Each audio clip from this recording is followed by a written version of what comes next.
Hey guys, in this one, I want to show you how to change the default browser on your iPhone. This is for iOS 14 and above, so you don't have to set it as Safari anymore. You can set it as Google Chrome, for example. This is what I'm going to show you. The first thing you need to do is actually have the browser on your phone. So I'm just going to download Google Chrome from the App Store, and you need the browser first before anything else. So make sure that's on your phone.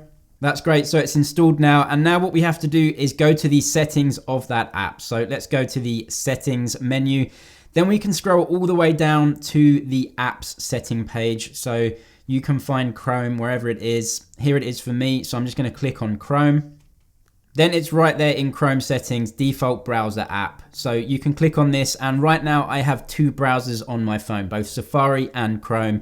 I can then just switch it to Chrome, press out, and the default browser is now Chrome. So it's kind of hidden. You don't go into Safari or anything else. You can go into a separate browser. So for example, Chrome or Safari, make sure you have the app downloaded, go into the settings, and then you can choose it really easily there. And that is how to change the default browser on your iPhone for iOS 14 and above. If the video is helpful, please give it a thumbs up, and I'll see you in the next one.